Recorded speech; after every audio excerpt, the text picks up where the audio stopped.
What up? What up? What up? What up? Why all y'all MFers out there are so motherfucking wrong about beat making videos, and why everybody's philosophy of it is totally jacked up and totally wrong. It's completely wrong based on what you should try to get from it and what you should learn from it and what the audience pretty much most of the time they learn from it. So this is what I figured out. I made my first, I would say, beat making video, because I typically really don't make them a lot. I typically would just make the track, make the song, and then play it as I DJ. But I wanted to do this new series just to keep myself as consistent to the upteenth power. I wanted myself to be, how can I say, obsessed with being consistent. And so from that, I had to say, let me put myself up against the gun and let me just jump in the pool and start making videos. Fuck it. Let me just show people how I do stuff, because a lot of people will come online and they'll question what you can do, and you can't say what you can do if you can't show what you can do. You feel what I'm saying? You can't say what you can do unless you can show what you can do. And typically people need to see you before you even step in the room. They actually need to know you before you step in the room. So here's my couple of points, and I'll get into it quick. I won't waste your time. Number one point is how to be presentable and on time. Because anytime you hop on this camera and anytime you do anything, you're gonna want to be as best presentable. You're gonna want to be presentable as best as possible. You're gonna want to step out on the camera because the right way, because if you step out the wrong way, it's just like stepping out of the house the wrong way to go to an event. If you don't get yourself looking the proper way in front of the camera, you don't know who's watching you on the other side. So you must show some type of how can I say it? Some type of image or some type of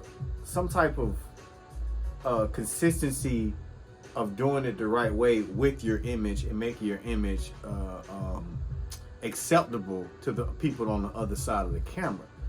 I'm not saying you got to dress up and wear a suit, but I'm saying look like you going somewhere. Because a lot of y'all dress up in y'all PJs and everything, and it look like y'all still in the basement. It don't look like y'all willing to get to work. And there's a lot of people who see you on the other side of this camera, and sometimes they come off as tacky. I don't care how good your tracks is. And sometimes some people just do it because that's the best way for them to stay consistent. Because when they get home, they get in PJs or whatever, and they like, fuck it, I'll just make a beat when I'm relaxed, and that's what I do. I do it like I'm playing a video game, and that's cool. But it teaches you how to be presentable. You still got to be presentable regardless of the way you look at it. Next point, because I won't waste your time. Next point is it gets you in a mode where you have to watch yourself, and you learn how to deal with yourself, and you learn how to understand what you look like. Because a lot of people can't look at themselves in the mirror. A lot of people can't look at themselves on camera. They say they can. I guarantee you a lot of y'all anxiety comes from y'all not being able to look at yourself on camera and not say to yourself that, oh, I don't think somebody on the other side will believe what I'm doing on this side of the camera. The person on the other side of the camera, most of the time, is actually in fear of doing what we do. That's why they come watch what you do.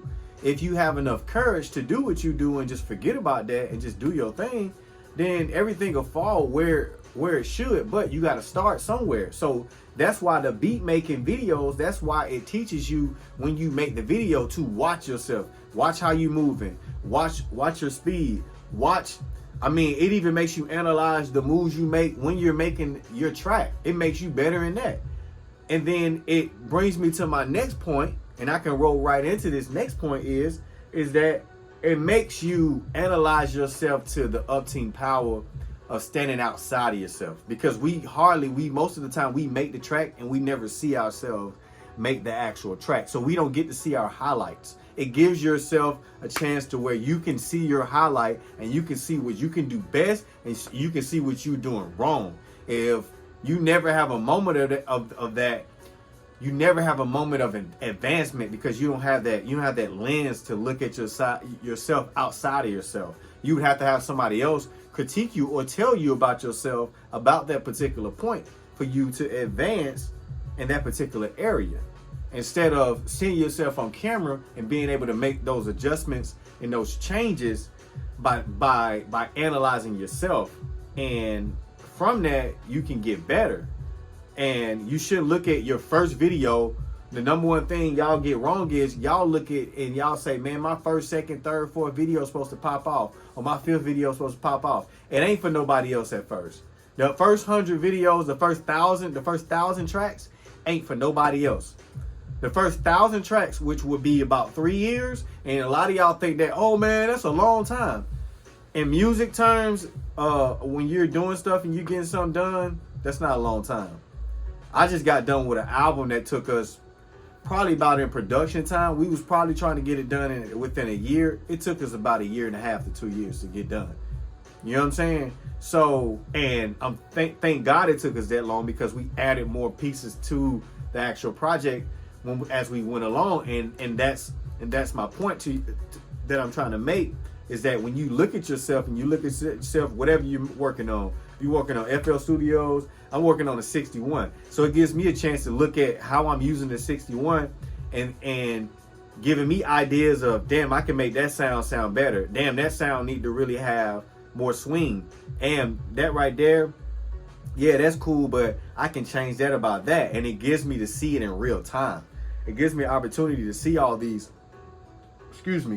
issues and problems that present themselves while I'm reviewing myself. I can take a mental note and go back and look at myself to be able to adjust on the fly. And the next time I touch the track, I know exactly what to do with it. And the same thing about like the beat making videos. The way I'm gonna do my videos, straight up, I'll tell you my secret sauce. I'm gonna have some stuff pre-prep. I'm gonna have the melody pre-prep. I'm gonna make the melodies already pre-prep, and I'm just gonna select some out of the stuff that I've already made out of melodies, because it start with the melody. So I'm gonna take that, and then all the other melodies, I might come up with a somewhat pseudo idea of the bass line and the sub melody, just by learning the actual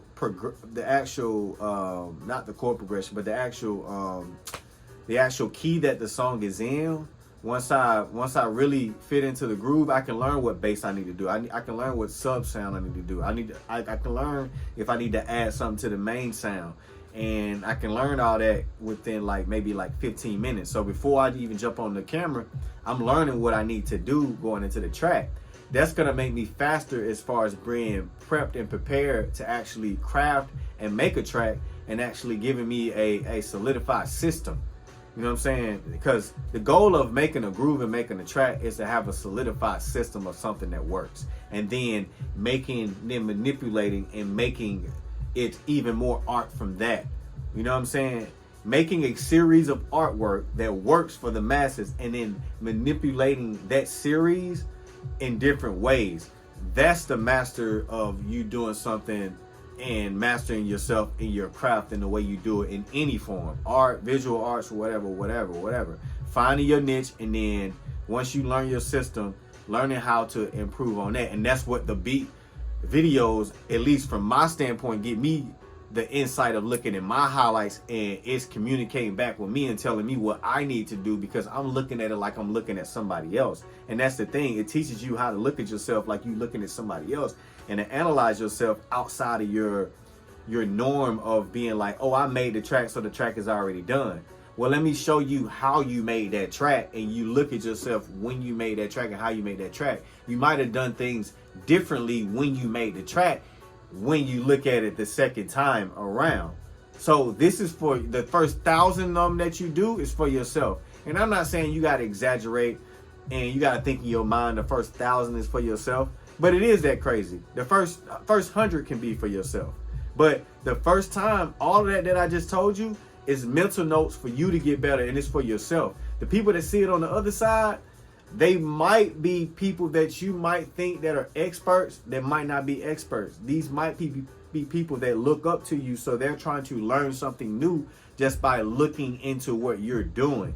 So don't think about what you're doing is, I would say, I made a track, but I really didn't like it. Somebody might have learned something from what you did, and then you learn from that track that you made that you kind of didn't like. You look at the video, you analyze it, watch it like you watching highlights if you were playing a sport. That's the goal. That's the key. That's what I'm trying to get y'all. Y'all let me know down below. I'm out. Peace.